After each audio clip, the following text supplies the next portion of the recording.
Lo otro que me parecía interesante es contarles que cuando uno está trabajando in vitro, o sea, en el laboratorio, en el tubo de ensayo, aquí están puestos unos vasos de precipitación, pero supongamos que son tubos de ensayo. Uno puede desnaturalizar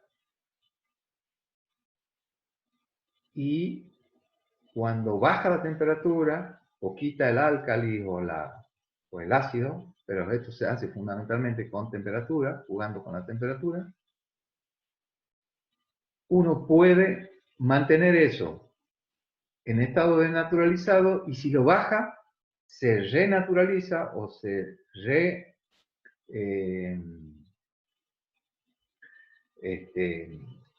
reasocia o se reaparea, como le quieran llamar. Eso en inglés la palabra se llama annealing. Es una palabra que también se utiliza muchísimo, pero significa eso. Reapareamiento o apareamiento o renaturalización, si quieren, que es cuando se vuelven a formar los puentes de hidrógeno. Y esos puentes de hidrógeno se forman por complementariedad. Si uno lo que tiene en este vaso es DNA y lo que tiene en este vaso es RNA, cuando baja la temperatura se puede formar la renaturalización de los DNA, si lo pones juntos, ¿no? En este vaso están todos juntos, pero también se pueden formar moléculas híbridas, o sea, moléculas que llevan DNA y que llevan RNA, y ese RNA se ha apareado en función de las reglas de apareamiento de base, de complementariedad de base. ¿Se entiende eso?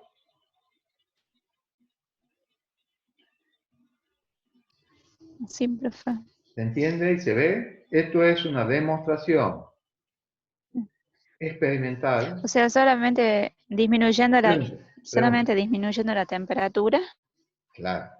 Si yo no disminuyo la temperatura, eso, digamos, los puentes disulfuro, los puentes de hidrógeno no se pueden rearmar, ¿de acuerdo? No se pueden hacer. Entonces, y si yo disminuyo lentamente la temperatura y estas moléculas tienen secuencias que son complementarias, cuando las junto, se pueden juntar moléculas de RNA, moléculas de DNA o moléculas híbridas. ¿De acuerdo? ¿Lo ven a eso? Sí, profe. Sí, profe. Eso es una forma de demostrar experimentalmente que el proceso de replicación y el proceso de transcripción tiene la formación de híbridos en el momento en el que se va produciendo. Profe, tengo una duda. Pregunte. En el organismo entonces no están dadas las condiciones para que permanezcan juntos ARN y ADN, porque bueno, en el núcleo no están unidos el ARN y el ADN, sino que simplemente durante la transcripción se forma el ARN y listo, pero o sea, No. ¿cómo Pero hace hay el un organismo momento para que no dado. permanezcan unidos? Sí, perfecta la pregunta, muy buena la pregunta. Pero hay un momento dado en el que sí están unidos el DNA y el RNA. Y déjame que te lo muestre la clase que viene para que no nos vayamos de lugar. Simplemente yo lo que les quería mostrar esto es que por complementariedad de base se pueden unir dos DNAs perfectamente, dos hebras de DNA que sean complementarias, y se pueden unir también hebras de RNA con DNA que sean complementarias. Y luego, no sé, Agustina Sola que preguntó recién. Sí, profe. Sí, porque ahí me aparece Agustina. en el nombre. Bueno, Agustina, te voy a mostrar mañana cómo se forman esos híbridos in vivo, esos híbridos de DNA-RNA o RNA-DNA. ¿De acuerdo? Haceme acordar cualquier cosa que me olvide. Bueno, Pero profe. sí se pueden formar y se forman, de hecho se forman. Son claves para el proceso de la transcripción, porque en la medida en que se va sintetizando, se mantiene el híbrido, ¿de acuerdo? Pero eso lo vamos a ver mañana, lo vamos a ver en un dibujito mañana. Bueno, seguimos. Entonces, ¿qué hora es? A ver si apuramos un poquito. No, estamos bien. 1:20. Bien. Otra de las características importantes que me interesa que conozcan y que podemos destacar del DNA es que el DNA es una molécula totalmente asimétrica. Hemos visto recién, por Watson y Crick, que la anchura, o el ancho, como les guste llamarlo, anchura le dicen los españoles, el ancho es de 20 angstrom. 20 angstrom es una medida atómica, es una escala atómica. Y el largo es hasta macroscópico. ¿De acuerdo? Por ejemplo, en el caso de Escherichia coli, el ancho, este es el cromosoma circular de Escherichia coli. Acuérdense que lo de circular no significa que sea un círculo, sino significa que está todo unido. ¿De acuerdo? Ese cromosoma, si uno lo corta, el perímetro de esos cromosomas es de aproximadamente 1,4 milímetros. O sea, uno agarra una regla y puede medir perfectamente la medida macroscópica de 1,4 milímetros. ¿De acuerdo? Sin embargo, el ancho de ese es atómico. ¿De acuerdo? Es 20 angstrom. Eso implica que estas moléculas son muy fácilmente degradables y que se cortan fácilmente. Entonces, cuando uno las manipula, tiene que tener muchísimo cuidado. ¿De acuerdo? ¿Y qué implica eso? Si ustedes ven acá, en la fotografía esta, podemos ver que ese puntito que está acá de color verde, no sé si ustedes lo ven bien, de color verde, pero es de color verde eso, es la célula de Escherichia coli. ¿Y cómo hace para caber todo esto dentro de la célula de Escherichia coli? Pues bien, tiene que estar perfectamente enrollado. Cuando algo que ya está enrollado, porque forma la doble hélice, se enrolla sobre su eje, se llama superenrollado.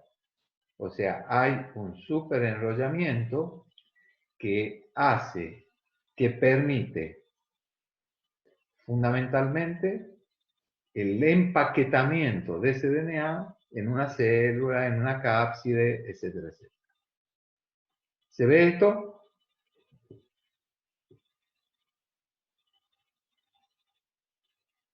Ahora, no sé por qué se ha formado este cosito aquí, que no lo quería formar yo. Bueno, no importa. No sé, hay una rayita que me ha aparecido. No sé si la ven ustedes. ¿Ven esa raya que está acá? Sí, profe. Sí, profe. Ahí se ha ido, ahí se ha ido. Qué bueno. No sé por qué apareció esa raya. Bueno, entonces,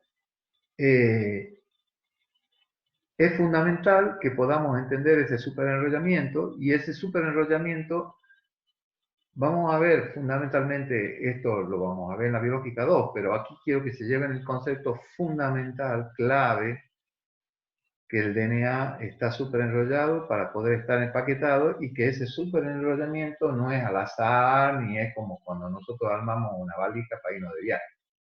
Es una cosa perfectamente ordenada porque si no, no se podría llevar a cabo las funciones claves del DNA, que son transmitir la información genética, o sea, transcribirse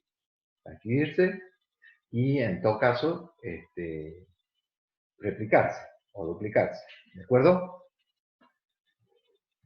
Bien. Acá tenemos lo mismo, nada más que está todo el DNA, esto es una microfotografía real, está todo el DNA fuera de la célula y observamos algunas cosas, no está totalmente desplegado como lo hemos desplegado en el esquema anterior, en la fotografía anterior, y observamos una cosa muy interesante, que las bacterias tienen algunos DNAs extracromosómicos, este es el gran cromosoma bacteriano, y este DNA extracromosómico es un DNA que circular, pequeño, que son los llamados plasmas. De esto vamos a hablar un poco en la última clase, cuando hablemos de ingeniería genética, porque esto que forman parte de las bacterias son DNAs que se replican independientemente y que son muy utilizados por nosotros, por los científicos y científicas, por la humanidad, para generar lo que se conoce con el nombre de ingeniería genética o tecnología del DNA recombinante. Bueno, acá tenemos más ejemplos de lo mismo. Estos son distintos fagos, o sea, virus de bacterias. Ahí tienen sus nombres y tienen los pares de bases que tienen, y sobre todo lo que más me interesa es la longitud en nanómetros y que vean la longitud máxima de la partícula que los contiene. O sea, esto es por lo menos 3 órdenes de magnitud menor que esto que está aquí. ¿De acuerdo? Y por lo tanto tiene que haber un grado de enrollamiento, o mejor dicho, de superenrollamiento para que eso pueda caber ahí. Esto que se ve acá es, son moléculas de DNA circular, es siempre la misma molécula y sin embargo tiene distintos grados de enrollamiento o de superenrollamiento.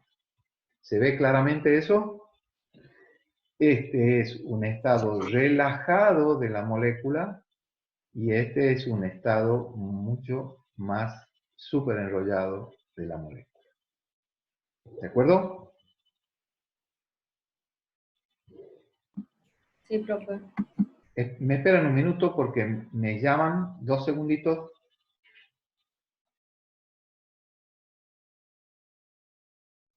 Sí, profe.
Seguimos.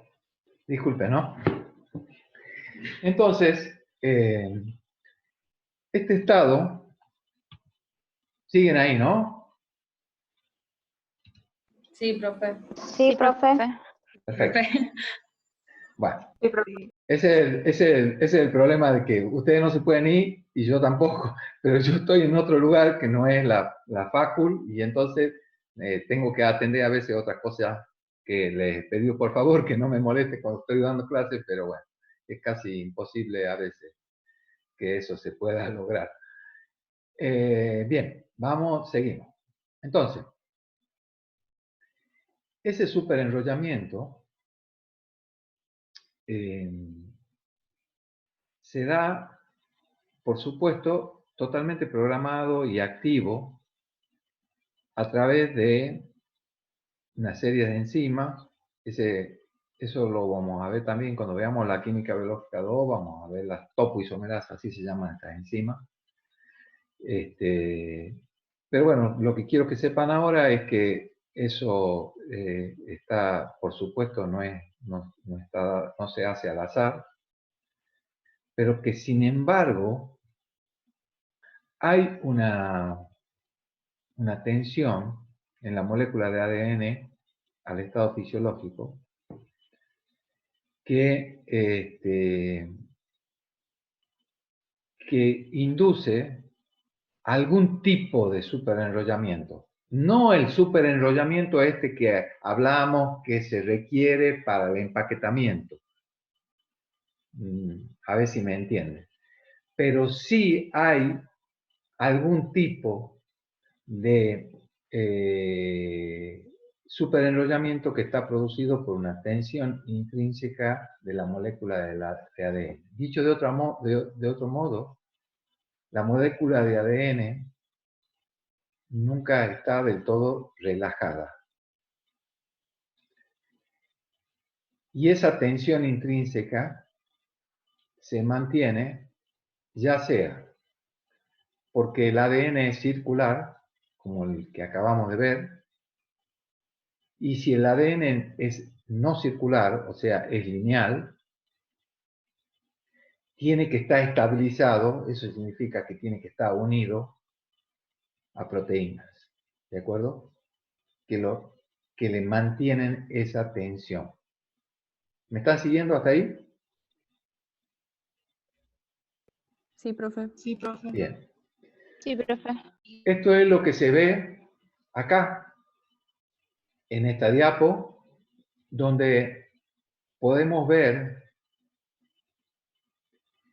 que ese desenrollamiento que tiene. Acá tenemos un tramo de DNA que tiene 8 vueltas. Ese tramo de DNA cumple con la regla de Watson y Crick. ¿De acuerdo? Cada vuelta hay más o menos 10 pares de base. ¿Entendido? Es la forma relajada del DNA y es la forma del bDNA. ¿De acuerdo? Cuando yo desenrollo un poco, eso significa que aquí en el mismo tramo, en vez de haber 8 vueltas, hay 7 vueltas. ¿Lo ven a eso?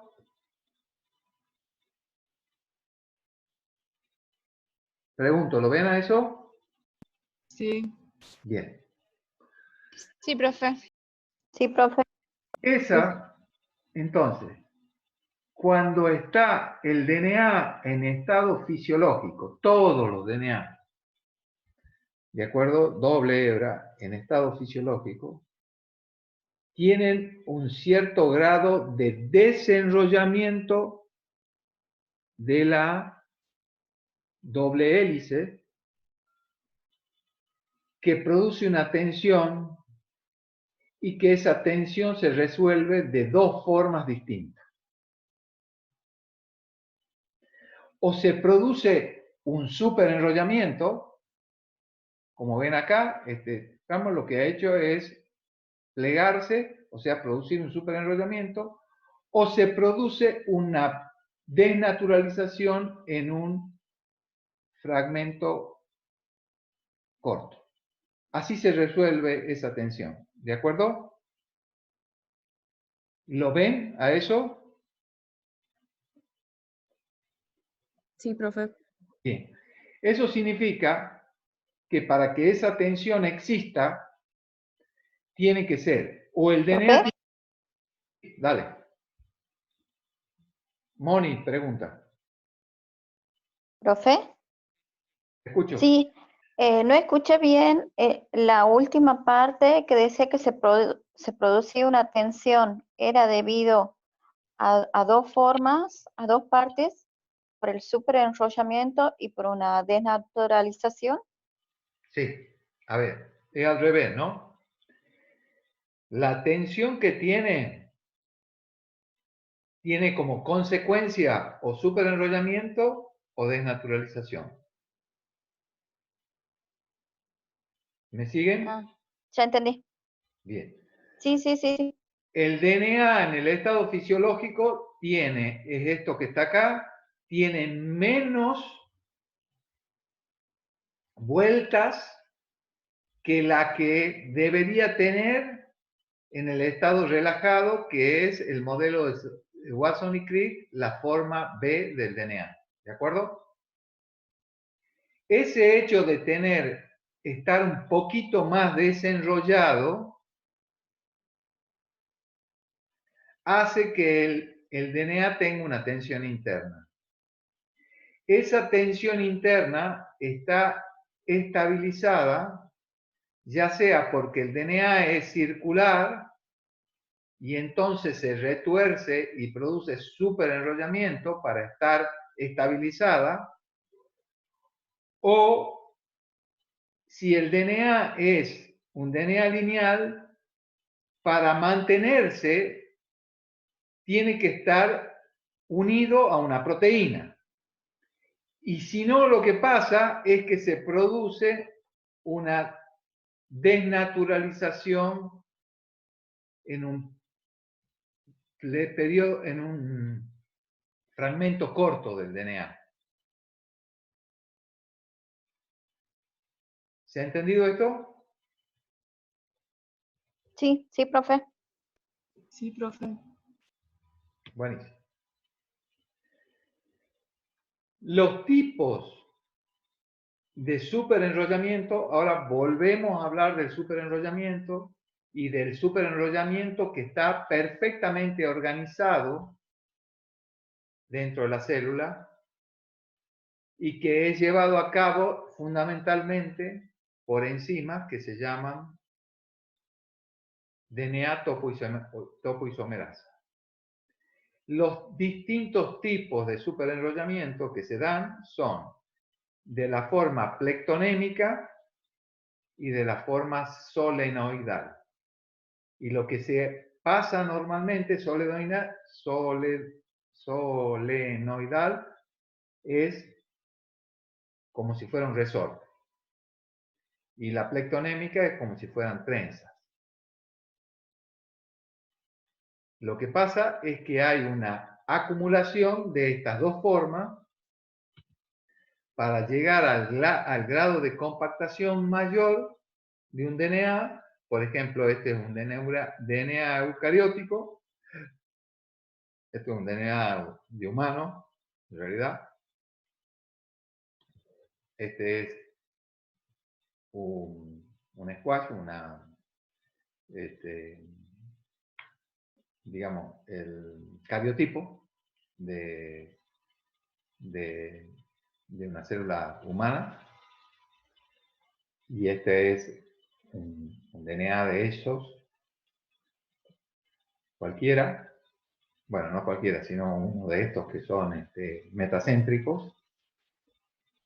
Y ese DNA, para llegar a ese grado de compactación, de empaquetamiento, digamos, estos DNA alcanzan este grado de compactación o de empaquetamiento cuando están en proceso de división celular. ya sea meiótica o mitótica, ¿de acuerdo?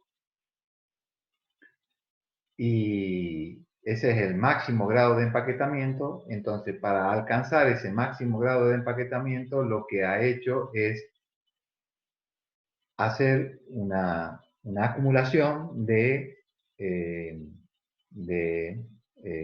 superenrollamientos plectonémicos y celuloinoidales hasta llegar a ese grado de compactación. ¿Se entiende esto? Sí, profe. Bien, aquí tienen distintos números de cromosomas en distintos organismos. Solo se fijan en el libro. Lo que quiero mostrar con esto fundamentalmente es que hay distintos números de cromosomas. Las bacterias o los procariotas normalmente tienen un solo cromosoma circular. Sin embargo, todos los eucariotas que hay acá, desde la rana, el maíz, la levadura, la mosca, la fruta, qué sé yo, los seres humanos o el pollo, tienen pollo o la gallina, tienen DNAs, cromosomas, que son normalmente moléculas lineales. Esas moléculas lineales, por lo tanto, están estabilizadas con proteínas.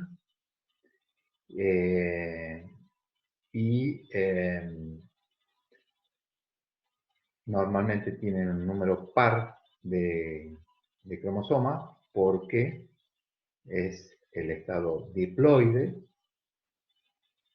En ese estado diploide tienen número par. En el estado haploide, gametofítico, como les quieran llamar, eso es biología, tienen un número impar. ¿Por qué?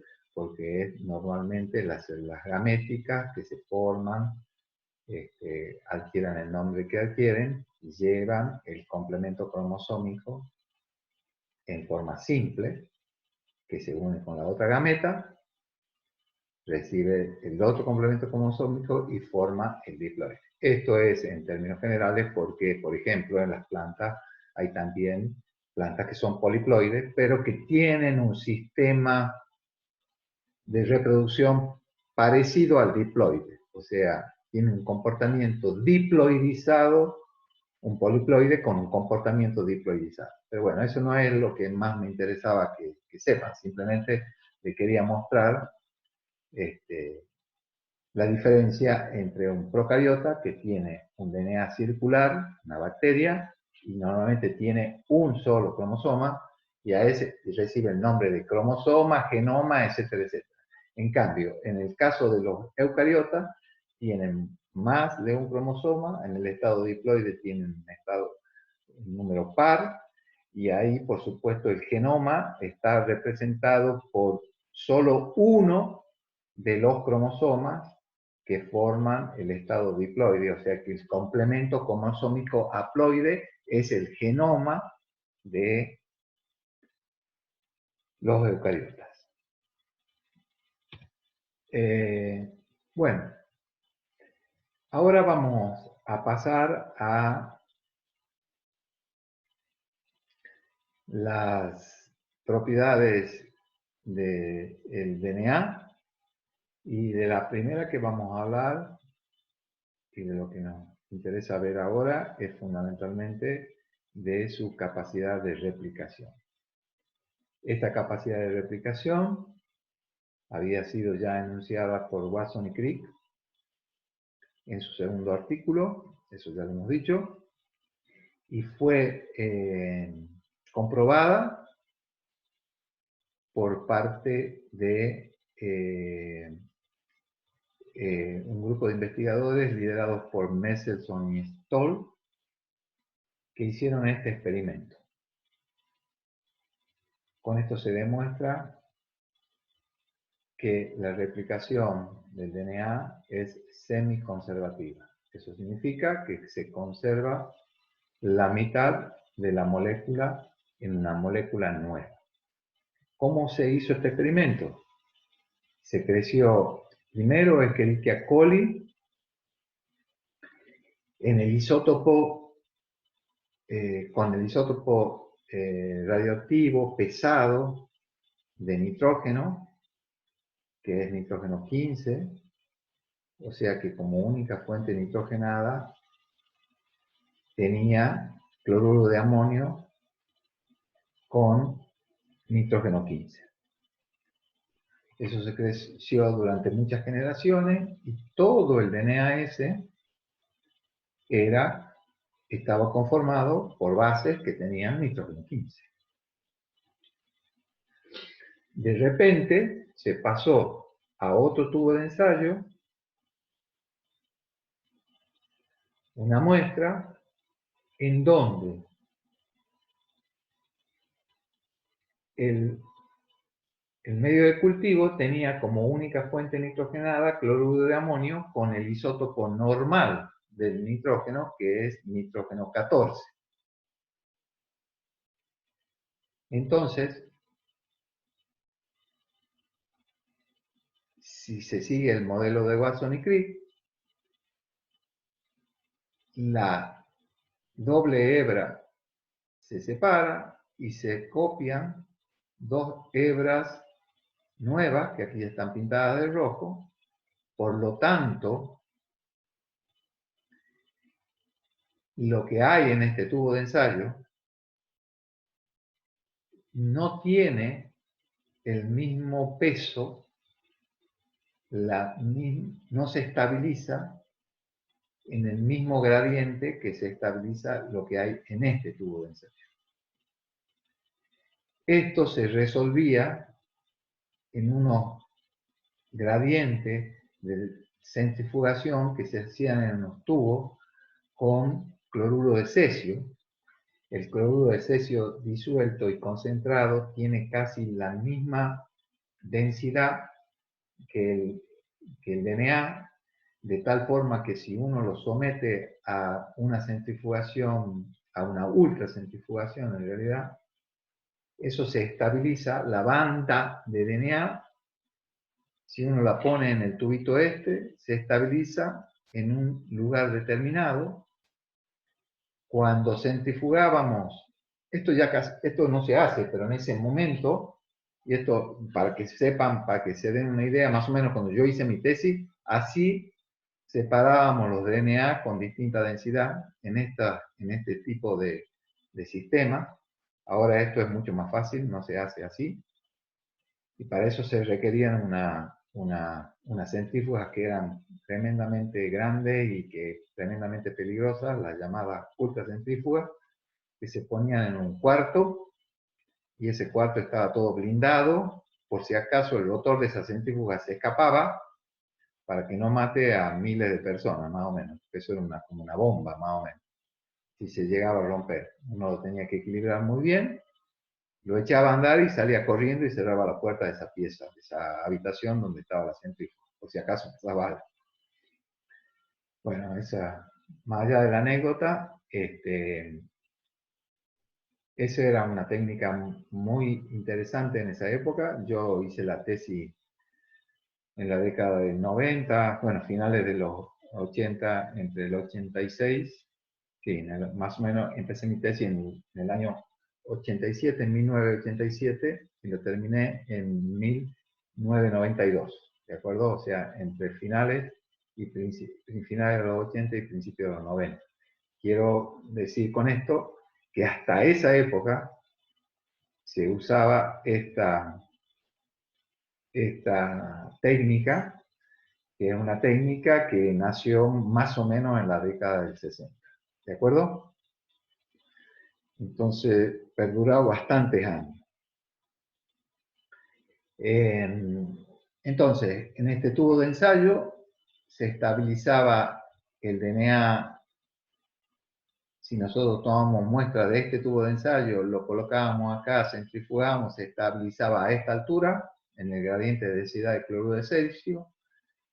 Si tomábamos después de una generación el DNA y lo poníamos en este gradiente, centrifugábamos, el DNA se estabilizaba en un punto que era un poco más arriba de donde se había estabilizado este. Y si dejábamos pasar otra generación, o sea, 2 generaciones, ¿qué iba a pasar? Acá se abría la hebra, acá se abría la hebra y se formaban entonces la que tomaba como molde a la hebra original, parental o progenitora, que es de color azul y que tiene nitrógeno 15. Se formaba una hebra híbrida, la que tomaba como molde a la hebra hija en la primera generación, pintada de rojo. Se formaba otra hebra hija pintada de rojo, o sea, con nitrógeno 14, y así lo mismo para esta molécula. Y cuando centrifugábamos, en la segunda generación, aparecían, mejor dicho, centrifugaban Mendelssohn y Stoll, aparecía la banda de DNA híbrido y la banda de DNA puro, esta vez con el DNA con nitrógeno 14. Entonces, esto fue un experimento extraordinario que mostró cómo la replicación del ADN era de tipo semiconservativo. ¿Alguna consulta al respecto?